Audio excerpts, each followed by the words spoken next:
خب من یه لحظه فیلم رو ذخیره کردم و دوباره برگشتم. خب اینو ما نوشتیم چقدر تر و تمیز، یه فانکشن نوشتیم و یه فایل ایمپورت کردیم، خودش رفت تمام دیتاشو آورد. یعنی اگر فایل جدیدی بیاد، به طور مثال من بیام این باکس آفیس رو، یه فایل جدید بوده مثلا کپی کنم اینجا، اسمشو بذارم باکس آفیس 9، مثلا فایل جدیدی به من دادن به نام باکس آفیس پیج 9، یه دیتایش هم تغییر بدم، مثلا اینو بذارم 900 چون باید متفاوت باشه دیگه، اینو مثلا بذارم 900. اوکی، فایل جدیدم رو کپی کردم، به اون شخص گفتیم فایل تو اینجا کپی بکن، اسم فایل رو برمیدارید میایید اینجا. حالا ما داریم از این استفاده میکنیم دیگه، طرف باید چه کار کنه؟ اینو کپی بکنه، پیست بکنه، همین اینو بکنه نو، تمام شد. حالا زمانی که سرور رو بهتون درس دادم، روی سرور اسکجول تعریف میکنیم که داده به روز رسانی بشه. هنوز که به پاور بی آی ریپورت سرور نرسیدیم، طبیعتا خب باید شما اینجا رفرش بکنید دیگه که دیتای اون فایل جدیده وارد بشه. یعنی الان شما اینجا تو این فایل ها باکس آفیس پیج 9 هم میبینید دیتاتون در واقع وارد شد. اوکی؟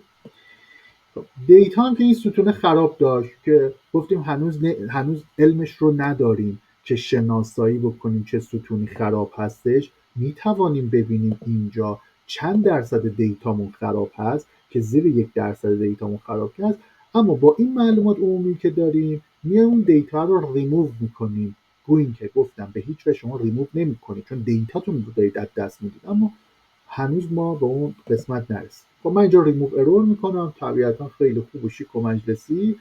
اینجا هم کلوز اپلای میکنم و دیتای تمام پیج ها و دیتای تمام صفحات هم وارد در واقع پاور بی آی میشه. بعد میتونم انواع و اقسام نمودار بندازم رو صفحه، دیتامو فیلتر بکنم. به طور مثال بگم که حالا ما هنوز نمودارها رو شروع نکردیم، مثلا یه دونه تیبلی بندازم رو صفحه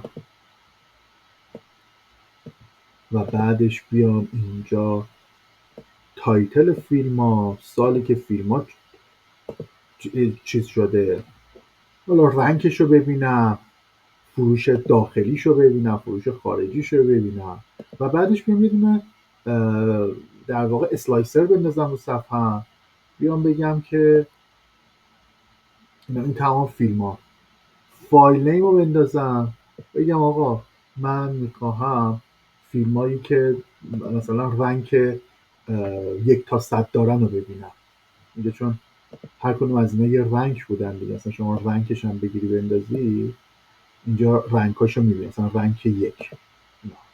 اوکی، نه میخوام مثلا اونایی که پیج 2 بودن رو ببینم، ببینم چه فیلمایی تو پیج 2 بودن، نه اونایی که تو پیج 3 بودن.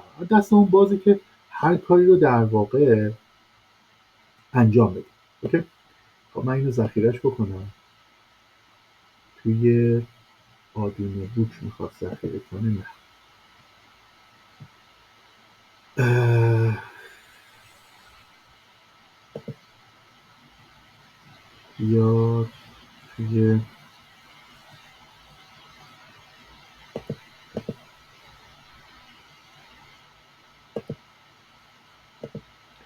فایل پی بی ایکسش رو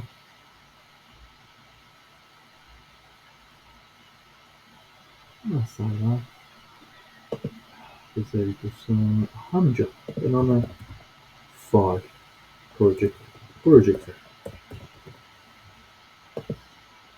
خب این است. برگردیم به صحبت آقای حیدری. یه صحبت خوبی کردن، گفتن آقای پیروز اینو به ما درس دادی، اوکی، اما پاور بی آی خودش یه امکانی داره به نام فولدر. اوکی، به سمت چپ هم دقت بکنید.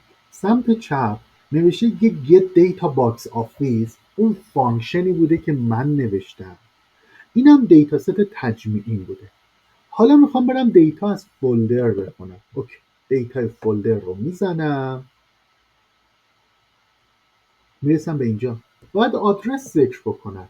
خب باید بگم برو اطلاعات پیج 1 تا 4 رو برای من بخون، وارد پاور بی آی بکن دیگه. خب پیج 1 تا 4 رو میخونم و وارد میکنم.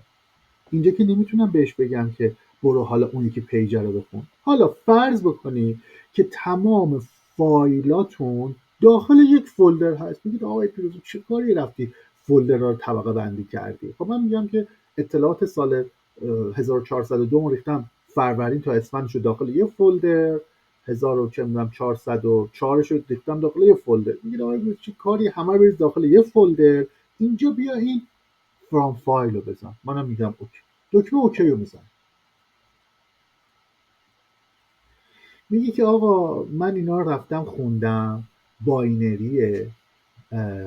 فکر میکنم یکی از بچه ها خانوم احمدی بودن سوال کردن. بله، خانوم احمدی گفتم استاد اینجوری اگه فایل جدید تو فولدر اضافه شه باید اسمشو نام ببرین تو فایل.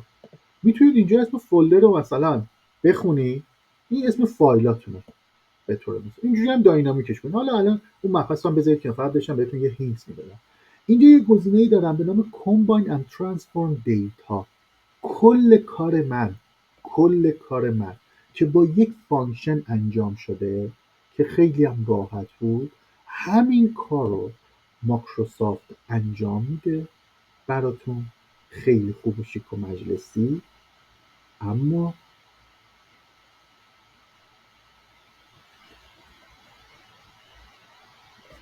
دیتا هم براتون لود کرده. دکمه اوکی رو میزنم. به سمت چپتون دقت کنید. سمت چپ در واقع تصویر من که الان میخواد براتون لود بکنه. این همه کار انجام داده، پارامتر تعریف کرده، فانکشن تعریف کرده. نگاه کنید اسم فانکشن ترانسفورم فایله. این همه کار انجام داده. ترانسفورم فایل رو شما برید ادوانس ادیتورش اینجا. حالا چون خودش نوشته میگه میخوای باز کنی، میگم آره خودش فانکشن نوشته اینها. let source پارامتر، این پارامتر رو ذکر کرده. این همه کار انجام داده، شما رو به همون خروجی برده. من یه دونه فانکشن نوشتم و شما رو به خروجی بردم. کدوم تمیزتره، کدوم خوانا-تره؟ منطقا بخواید بگید این چیزی که من پیاده سازی کردم، نه اینکه اون چیزی که اون پیاده سازی کرده. اوکی. حالا فرض کنید که بگید خب آقای پیروز چه کاریه، اون انجام داده دیگه، ما هم استفاده میکنیم. اما من بهتون یه شیوه‌ای رو درس دادم که شما میتونید آدرس اینترنتی هم داینامیک بکنی، هر چیزی رو داینامیک بکنی. این چیزی که ماکروسافت داره فقط فایل رو داینامیک میکنه. ساعت پیش من بهتون یاد دادم که چجوری برید پیجای سایت آدینه بوک رو بخونید، تجمیع بکنید. خب ماکروسافت مگه چیزی داره به نام تجمیع کردن پیج های صفحات اینترنتی؟ پس شما این چیزی که یاد گرفتید و ما اومدیم در واقع آموزشش رو داریم، رو هر چیزی میتوانید اعمالش بکنید. اینکه این وسط میخواد دیتا از فایل جیسون باشه، بانک اطلاعاتی باشه، فایل باشه، هر چیزی که باشه رو میتونید داینامیک کنید. اما اون چیزی که ماکروسافت داره فقط میتونید اطلاعات فایل رو تجمیع بکنید، با فرض اینکه فایلاتون هم همه داخل یک فولدر باشن. پس خیلی متفاوت هستش که شما این شیوه رو یاد بگیرید یا از اون شیوه یاد بگیرید. اینجا هستش که شما تفاوت دارید بین یک فردی که دوباره پاور بی آی رو سلف استادی یاد گرفته با یک فردی که میگه من اکسپرت هستم داخل پاور بی آی. خب تا اینجا دوستان سوال؟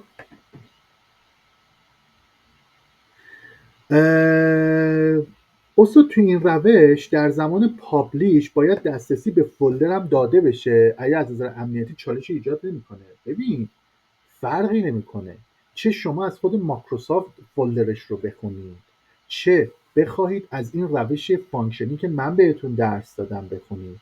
این فایل ها رو وقتی داشبوردتون رو پابلیش میکنید که هنوز نرسیدین، باید سرویس ایجنت پاور بی آی باید به این فولدر دسترسی داشته باشه. چرا باید دسترسی داشته باشه؟ چون این فولدر داره بهش فایل اضافه میشه، پس باید به روز رسانی بشه. حالا اون شخصی که فایل رو داره میذاره، خب باید به اون فولدر دسترسی داشته باشه، در واقع آنر این فولدره. حالا اون شخص میتونه یه یوزرنیم پسورد داشته باشه که خودش داشته باشه، مثل اینکه شما داخل سازمانتون وقتی یک روی شبکه‌ای که دارید کار میکنید یه دونه فولدر مشترک دارید که مثلا برنامه‌های جنرالتون رو می‌ریزید داخلش، مثلا کسی برنامه مایکروسافت آفیس رو میخواد دانلود نمی‌کنه، دانلود شده اونجا، همتون دسترسی دارید. ممکنه یه فولدر تو مجموعه خودتون داشته باشید، فقط خودتون دسترسی داشته باشید. پس اگه من بخوام بهتون بگم از نظر امنیتی این چالش نیست. به طور مثال تو پروژه‌ای که ساعت پیش من صحبت کردم گفتم دوستان کنترل پروژه‌ای که من دارم اطلاعات فایلی که خودشون دارن رو باید کپی بکنن توی مسیری. حالا اون مسیر رو فقط میتوان همون دوستان کنترل پروژه بهش دسترسی داشته باشن، داخل شبکه است دیگه، که حالا ما موقع پابلیش کردن بهتون یاد میدیم، الان هنوز نرسیدیم. و سرویس پاور بی آی که هنوز نرسیدیم بهش دسترسی داشته باشه. پس این چالش امنیتی نیست چون دیتاتون فایل اکسل. از لحاظ پرفورمنس و سبک بودن روش فانکشن نویسی بهتر اصلا شک نکنید که قابل قیاس نیستش که کاری که ما انجام دادیم از لحاظ پرفورمنس خیلی سریعتر هستش از روشی که در واقع مایکروسافت ایمپلیمنت کرده. ما یک چالش تجمیع گزارش نظرسنجی داریم که داده‌های ماه‌های قبل رو فولدر بندی کردیم. با توجه به تعداد نظرسنجی و فولدرها روش شما بهینه‌تره. آره طبیعی هستش، 100%. اصلا شک نکنید. دوستان این گروه من نمیدونم الان حضور ذهن ندارم که رشتهشون چی هست، چند درصد نرم افزاری هستن، چند درصد غیر نرم افزاری هستن، اما اینو میگم برای دوستانی که نرم افزاری هستن، چون اون دوستان در واقع شاید اینو درک کرده باشن. در زبانهای برنامه نویسی ما یه قسمت یه چیزی داریم به نام Entity Framework. نمیدونم چند درصد دوستانی که الان آنلاین هستن Entity Framework یا ORM ها رو میدونن، میشناسن. اگه کسی میدونه یه به علاوه بذاره، اوکی. کسی هم نمیدونه یه منها بذاره، اصلا مهم نیست. این چیزی که الان دارم میگم بیان میکنم اصلا مهم نیست. اما میخوام یه چیزی بهتون بگم، اینو به عنوان اطلاعات عمومی بهتون میگم. یه چالشی قبلا بوده، شما وقتی یه اپلیکیشنی مینوشتید اگه دیتابیستون مثلا SQL بود شما باید یه جوری مینوشتید، اگر دیتابیستون اوراکل بود شما باید یه جور دیگه مینوشتید. یعنی کانکشنتون، پرووایدرتون برای اینکه داخل یه دیتابیس ذخیره بکنه متفاوت. دیدن که اگر ما بخوایم یه اپلیکیشنی بنویسیم که دیتابیسمون از همون دیتابیس رو از SQL ببریم با اوراکل، لایه‌ای که مربوط به اتصال هست و کد هامون نوشته شده باید تغییر بکنیم. یه چیزی اومد به نام ORM ها یا Entity Framework، حالا بعدا توی مثلا دات نت اومد از اینجا حرفا. گفت آها شما به یک شیوه، به یک زبانی بنویس، من اون شیوه رو ترانسفورم میکنم به اون دیتابیسی که شما داری. یعنی شما یه چیز جنرال مینویسی، اگه دیتابیست SQL بود من تبدیلش میکنم به SQL، اگه دیتابیست اوراکل بود من تبدیلش میکنم به اوراکل. خیلی هم خوب بود، خیلی هم استفاده شد، تو همین ایران هم همین داره استفاده میشه. اما یه چالش، هر چقدر که شما به ویزارد پیش برید پرفورمنستون میاد پایین، چون کدهایی که با اون حالتی که خودش گفته شما باید بنویسید باید تبدیل بشه. یه کامپایلری باشه باید تبدیل بشه به SQL، کامپایلری باشه باید تبدیل بشه به اوراکل، کامپایلری باشه باید تبدیل کنه به MySQL. حالا اینا شبیه به هم هستن اما تغییرات توی لایه ذخیره سازی دیتا به طور مثال داره. پس طبیعتا این خیلی کندتر هستش تا زمانی که شما مستقیما از SQL استفاده میکنید یا اوراکل استفاده میکنید. پس این کاری که ما انجام دادیم که اینجا با یه فانکشن حل کردیم، سرعتمون از اینی که اینجا انجام شده بیشتره. اینم کجا نشونش میده؟ تو مثال بعدی که من بهتون نشون میدم و اونجا میبینیم که با یه خط کار n خط رو ما انجام میدیم و فوق‌العاده پرفورمنستون بالا هستش، فوق‌العاده. بهتون گفتم هر چقدر تعداد استپ های سمت راستتون زیادتر باشد پرفورمنستون میاد پایین تر که تو مثال بعدی بهتون نشون میده. اوکی، خب ببینیم دوستان سوال دیگه ای داشتن. خب اون بحثی که انتیتی فریمورک بود و ORM بود از اینجا حرفا، حالا دوستان منها گذاشتن از اینجا چیزها، بحثی نبود که حالا بخواید برید دنبالش رو سرچ کنید از اینجا حرفا. میخوام اینو بهتون بگم هر چقدر شما با ابزاری کار بکنید که جنسش ویزاردیه، با هر چقدر که خودتون پیاده سازی بکنید و اصولی پیاده سازی بکنید، پرفورمنسی که شما پیاده سازی میکنید خیلی اگه استاندارد باشه مثل همین که من بهتون درس دادم خیلی بالاتر هستش که شما از ویزارد استفاده کنید. مثل خیلی راحت‌تر بهتون میگم، شما اگر زبان ام رو مسلط باشید که گفتم به هیچ وجه دنبال یادگیری زبان ام نرید چون ارزش افزوده‌ای براتون نداره، اما 100% شما باید دکس رو مسلط بشید و خدا رو شکر تو این دوره ما دکس های خیلی ادوانس رو پیاده سازی میکنیم و مثال های کاملا کاربردی که گفتم ساعت اول RFM پیاده سازی میکنیم، چرن ریت پیاده سازی میکنیم، CLV پیاده سازی میکنیم. همه اینها توی سیستم فروش بخش تحلیلی و بخش ادوانسدی هستش رو پیاده سازی میکنیم. شما لازم نیست برید ببینید که توابع تیبل چه فانکشن هایی دارد. گفتم 800 تا 900 تا فانکشن داره، لینک داشبوردش رو بهتون نشون میدم و اصلا احتیاجی نیست به همین مثالایی که من تو این دوره از ام پیاده سازی میکنم بسنده بکنید. محاله که چیز جدیدی به وجود بیاد، حداقل تو این 8 9 ساله‌ای که پاور بی آی وجود داره و منم دارم کار میکنم تو تمام پروژه‌هایی که در واقع انجام دادم چیزی غیر از این نبوده. و اگر موردی بود گروهتون پابرجاست بگید آقای فریز ما رسیدیم به یه چیزی مثل ام و بلد نیستیم که از لحاظ من محاله ها، اما حالا شاید هم خوردید دیگه. این از این. بریم جلوتر. من این مثالم دوباره ذخیرش بکنم که تو این حالت هم شما داشته باشید.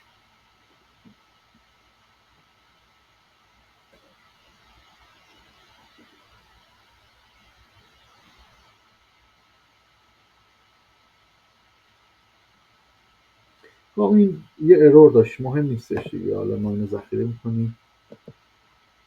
ارور هم که گفتیم در حال حاضر شما یه دونه ریموو ارور بکنید کافیست.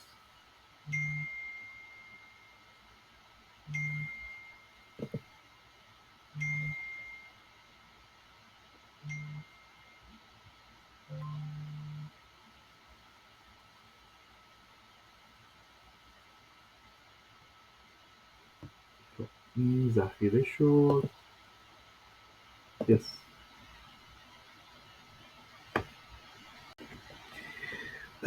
فایل پاور بی آی رو میبندم، یه فایل جدیدی باز میکنم.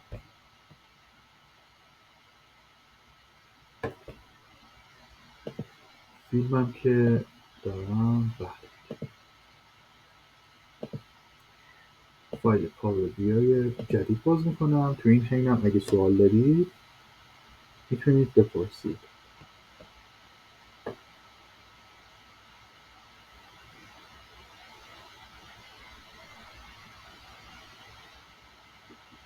خب استاد من یه فایل اکسل دارم که هر روز گزارش تولید وارد میشه و همون فایل رو به تاریخ روز رینیم میکنن که مجبور شدم از روش فراخوانی فولدر استفاده کنم.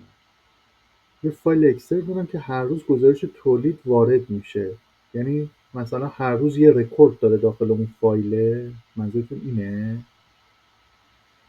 مثلا 10 تا رکورد داره و توش مثلا رکوردهای روزهای قبلم هست، مثلا دیروزم توش 10 تا رکورد جدید بوده، روز گذشته هم 50 تا رکورد جدید بوده. رکورد اضافه میشه. خب اوکی، مشکلی نداره. خب فرام فولدر یه فایل دارید، مشکلی ندارید که فایل هایی که ندارید که شما کلا یه دونه اینجوری که دارید شما صحبت میکنید یه دونه فایل دارید و خوندید، مشکلی هم نداره. خب حالا چالشتون چیه؟ اگه شما فایل های متفاوتی دوستان میذاشتند چالش داشتید. البته دیگه چرا اسم فایل رو رینیم میکنن دیگه، همون فایل رو هی باز کنن رکورد جدید توش بریزن دیگه. رینیم کردن چه کاریه؟ فایل فروش نه. خب مشکلتون چیه؟ از لحاظ پرفورمنس مشکلی ندارید شما، چون کلا یه دونه فایل دارید. اگه نیاز بود فانکشنی تعریفش و اینا داشتیم ما بیان می‌کردیم، نه مشکل. من نمیدونم چه جوری هست، آیا مثلا کندید و اینا. اما این چالشی که دوتا مثالی که از ساعت پیش ما پیاده سازی کردیم، بحث این بودش که شما فایلای متفاوت، آدرس‌های اینترنتی متفاوت دارید. دوستان اگه اسم این فایلم تغییر نمیدادند شما لازم نبود فرام فولدر بخونید، فایل رو میخوندید و میآورد. حالا من نمیدونم چرا اسم این فایل رو هی رینیم میکنن. مثلا میگن که فایل مثلا 23 خرداد 1403، یعنی میخوان تاکید بکنن که دیتای 23 هم توش اضافه شده. فایل دیروز احتمالا مثلا 22 مثلا دارم میگم، حالا من نمیدونم مثلا چند 22 خرداد 1403 بود، احتمالا برای اینم رفتن تغییر دادن. حالا از لحاظ پرفورمنسی شما میتونی شیوه منم برید، اما یه فایله. اگه از لحاظ لود شدن اطلاعات چالشی ندارید به نظر من واردش نشید. ما اینجا ملاکمون بیشتر سر این بودش که شما فایل‌های مختلف دارید و سیستم در واقع میخواد فایل‌های مختلف رو تجمیع بکنه از اینجا. اما یه مثال دیگه پیاده سازی بکنی.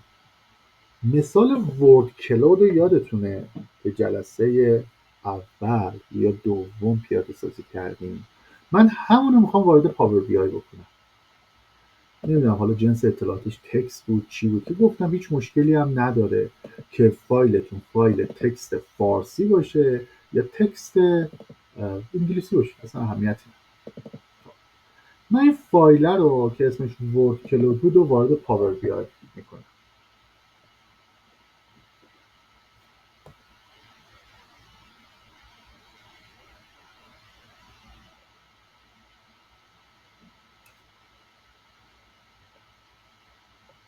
خب دکمه ترانسفورم دیتا میزنم.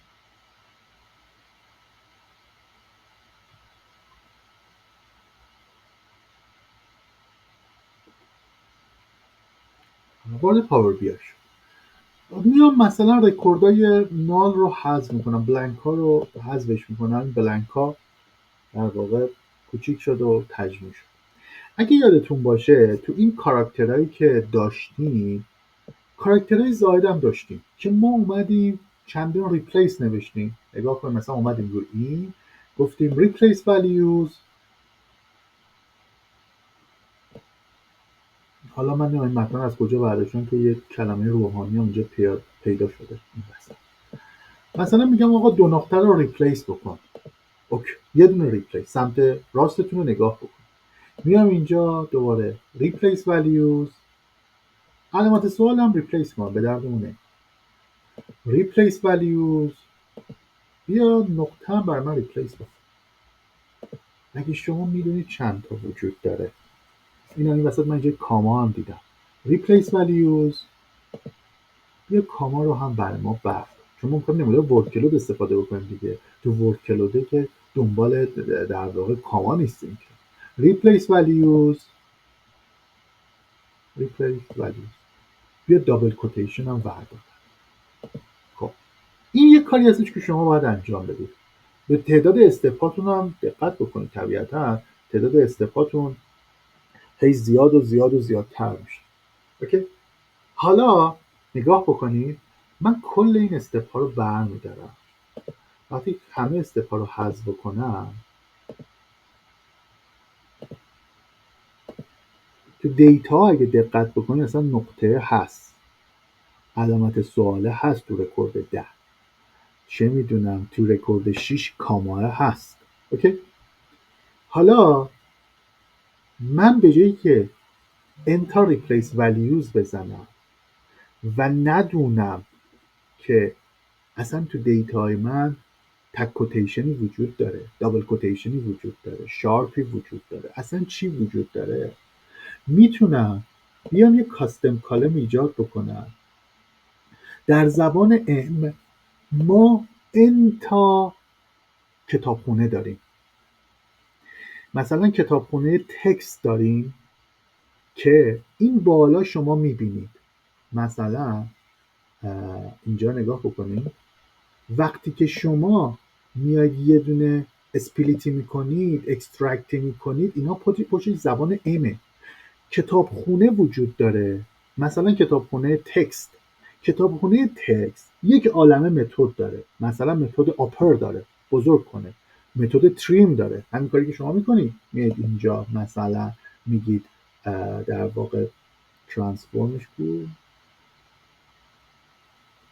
که اسپلیت ترانسفورم، مثلا اینا میبینید لور کیس، آپر کیس، تریم، کلین، از اینجا حرفا.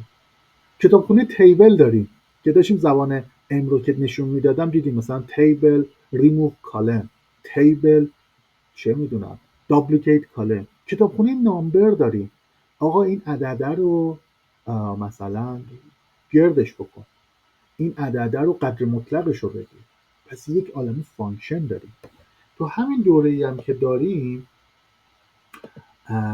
جلسه فکر میکنم انتهای جلسه 3 یا جلسه 4، بذارید ببینم،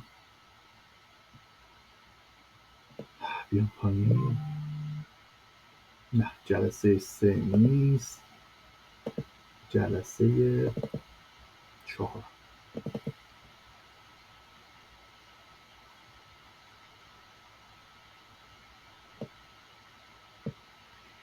اینجا، اینو من لینکش رو بزنم اینجا. تا این لینکش لود میشه من برگردم تو اون مثال. من میام یه دونه کاستم کالم تعریف میکنم، توش مینویسم کتابخونه تکست، نقطه رو که بزنم اوکی، باید لیست فانکشن هاش بیاد. حالا اینجا لود نکرده، اومدش. یک عالمه متد داره. یه متد داره به نام select. دقت بکنید کتابخونه ها حرف اولشون بزرگن و متد ها هم حرف اولشون بزرگن، یعنی یک کوچیک بنویسی بهتون خطا میده. میگم text.select، میگم این ستون کالمن 1 رو برای من بیار، اما از این کالمن 1 چه چیزهایی رو استخراج بکن. بیا برای من مثلا A بسخواهی میکنم A تا Z کاما A بزرگ تا Z بزرگ کاما 0 تا 9 رو واکشی کن. یعنی کاری نداریم که چیا داخلش وجود داره. برای من ملاک هستش که A کوچیک تا Z کوچیک، A بزرگ تا Z بزرگ و 0 تا 9 باشه. دکمه اوکی میزنم. یه ستون جدیدی اسپیس هم میخوام، چون اگه اسپیس رو نذاشتم همه رو اومده با هم چسبونده. میام اینجا کاما میزنم، میگم آقا اسپیس هم برمون برد. این چیزی که اینجا میبینید دقیقاً همین چیزی که هستش اینجا هست. اما مثلا رکورد 10 رو ببینیم، انتهاش علامت سوال داره، اما رکورد 10 ما اینجا علامت سوال نداره. رکورد 6 ما کاما و نقطه داره، اینجا رکورد 6 ما هیچ کاما و نقطه‌ای نداره. کار انتر ریپلیس رو شما با یه خط انجام بدید. تابع سلکت از داخل تکست میگه که چه مقدار رشته‌ای که الان کالمن 1 هست چه چیزی رو استخراج بکنم. برای اینکه آرایه در زبان ام بهش بدید، آرایه داخل این آکولات باز آکولات بسته است و اگه بخواید بازه بدید همین حالتی که نوشتم A دو نقطه Z. این باعث میشه که فقط از من این مقادیر رو سلکت کنم. حالا ممکنه تو سوال بیاد که آقای پیروز اگه دیتا فارسی بود چه جوریه؟ براتون سمپل میفرستم که اونجا باید کد اسکی، کد حروف الفبای فارسی رو من بهتون میدم و اونا رو ذکر میکنیم و سیستم اونا رو میاره. مثلا میگیم از الف تا یه رو بیار، کداشون مثلا هست، از مثال دارم میگم، از 136 پشت سر هم تا 150 اونو میزنید و فقط الف تا چیز رو میاره دیگه، توش نقطه نیستش تو اون کاراکتر. حالا در واقع براتون سمپل ارسال میکنم. کار انتار ریپلیس رو شما با یه خط انجام بدید، سوای از اون شما اصلا نمیدونید که داخل اون متنتون چی هستش. حالا اینو گفتم به بچه ها که اگرم میخواید زبان ام رو یاد بگیرید، بد نیستش که نیم نگاهی به توابع تکست که تعدادشون هم زیاد نیستش. یکی از معروف ترینشون سلکت و ریموو هستش، بهش یه نگاه بکنید در زبان ام اگر دوست داشتید حالا بیشتر چیز بشید. توابع نامبر رو نگاه بکنید، مثال ازش ببینید، و توابع دیت رو ببینید، مثال ببینید. مثلا میخواید ببینید زمان جاری رو چجوری میشه در زبان ام به دست آورد. اوکی، همین سه تا رو. سر وقت توابع دیگه مثلا نرید، توابع لیست نرید، توابع تیبل نرید. این سه تا هستن که براتون میتونن پرکاربرد باشن. تو این لینکی که من الان براتون آوردم که خدا رو شکر لود نشد، الان تازه لود شد، بذاریم لود بشه. توابع یه داشبورده با پاور بی آر. مثلا میزنید ام، میره تو صفحه ام، لیست فانکشن ها هست، مثلا 39 تا فانکشن تکست داره که یه نمودار ورد کلود هم الان تا لحظه دیگه لود میشه. من تکست رو کلیک میکنم، مثلا چه میدونم تکست کلین، تکست فرام، تکست اینسرت، تکست لنگث، تکست لور، تکست میدل، از اینجا هست. یا توابع نامبر اگر پیدا بکنمش، نامبر بالاش 42 تا فانکشن. مثلا نامبر قدر مطلقش، حالا سینوس کوسینوس تانژانت کوتانژانت که اصلا مهم نیستش، منظور که اگه 42 تا فانکشن هم داره خیلی چیزای بیخودی، اما مثلا بعضیش میتونه قشنگ باشه. مثلا چجوری مقدار عددی رو از یک رشته واکشی کنم، number.from یا number.from text. شاید شما هیچ وقت دنبال فاکتوریل رو پیدا کردن لگاریتم تو اینجا نباشید. پس این کلا اگه نامبرم 42 تا فانکشن داره، من بهتون میگم که بد نیستش که number.from و number.text رو یاد بگیرید. سامپل تو اینترنت هست. دنبال این که بخواید توان حساب بکنید نباشید، چون اگه بخواید فرمولی پیاده سازی بکنید مطمئنا تو دکس پیاده سازی میکنید. از تابع تکست فرامش خوبه که بهتون گفتم که وقتی داشتم پارامتر تعریف میکردم چرا پارامتر رو رشته‌ای تعریف کردم. مثلا text.from خوبه یاد بگیرید، text.remove در حد 5-6 سمپل، text.remove خوبه، text.select خوبه. تابع دیت تایم 25 تاست. از این 25 تاش شاید مثلا من بهتون بگم که date time.date مثلا خوب باشه. بقیهش اصلا پیشنهاد نمیکنم، یعنی اصلا پیشنهاد نمیکنم به شما تیبل رو یاد بگیرید، لیست رو یاد بگیرید. همین دو ستایی که گفتم، دیت و نامبر و تکست و دیت تایم رو شما یاد بگیرید کافی. اینم من گذاشتم براتون اینجا که داشته باشید. خب اینم میبندم. دوستان سوال اینکه اومد. خب ادامه بدیم. اوکیید؟ صدای منو دارید؟ واضح؟ تصویر؟ همه چیز؟ این هست. خب بریم. کیا اینجا از دوستان بانک اطلاعاتی کار کردن؟ بانک اطلاعاتی SQL، اوراکل، MySQL. کیا نه اینجا نگید، کیا اصلا کار نکردن و جنس اطلاعاتشون فایل اکسله، این دیتابیس اصلا کار نکردن، نمیدونن چیه. کار کردن منظورم که حداقل یه بار اتصال داده باشی خودتون رو به بانک اطلاعاتی، دیده باشید جدول داریم از اینجا حرفا. خب حداقل این تعداد دوستانی که الان توی کلاس هستن 10 نفری که هستن کسی به من منفی نداده، یعنی همه آشنا هستن. گویا اینکه منفی هم میدادن مشکل خاصی نبوده، چون من می‌خواستم فقط ببینم که وضعیت چجوری هستش. خب دوستان، تو تمام بانک‌های اطلاعاتی پیش میاد که بیان یه سری قواعد رو، رول رو، بیزینس رو داخل یه بلاکی بذارن، مثل همین کاری که ما امروز کردیم. یه قواعدی رو که بحث دیتا کلینزینگ بود، اومد یه فایل اکسلی تمیز کرد، اومد یک آدرس اینترنتی رو دیتاشو خون رو اسمشو گذاشتیم get data from آدینه بوک، اسمشو گذاشتیم get data چه میدونم باکس آفیس. اوکی، اون قواعد داخلش ممکنه 10 تا دیتا تمیز کرده باشه، 4 تا ستون ساخته باشه، 1000 تا فیلد چنج کرده باشه و این تا کار انجام داده باشه. اوکی، حالا توی پاور بی آی تو زبان M ما اینو منتقلش کردیم به زبان M، یعنی گفتیم که خودت بیا این کار رو انجام بده، ما فقط اونو یه بلاک انجام بدیم.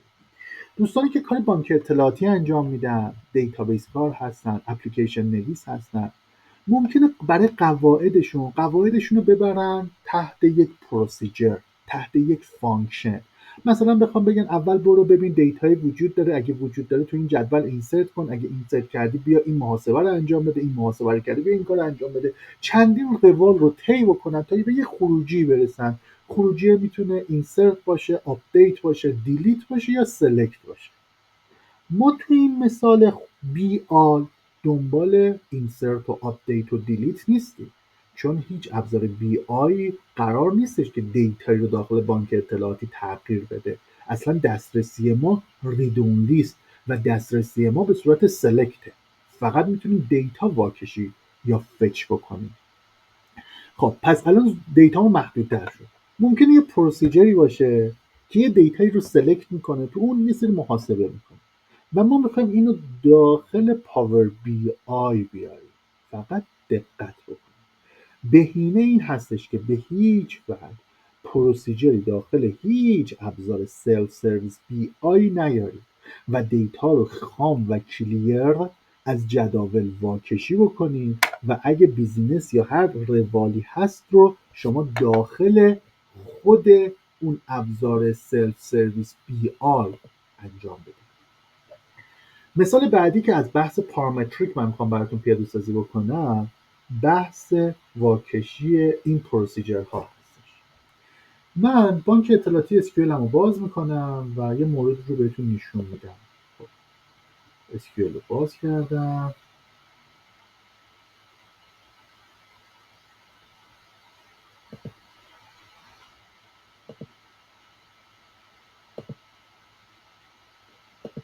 اینم که اوکیه، بفرستیمش پایین، به این احتیاجی نداریم، بذاریم فقط اسکیولمون فراخونی بشه و نحوه کال کردن یک پروسیجر توی در واقع پاور بی آی رو با هم بررسی بکنیم. تا زمانی هم که اسکیولمون باز میشه اگه سوالی داری میتونی بپرسی.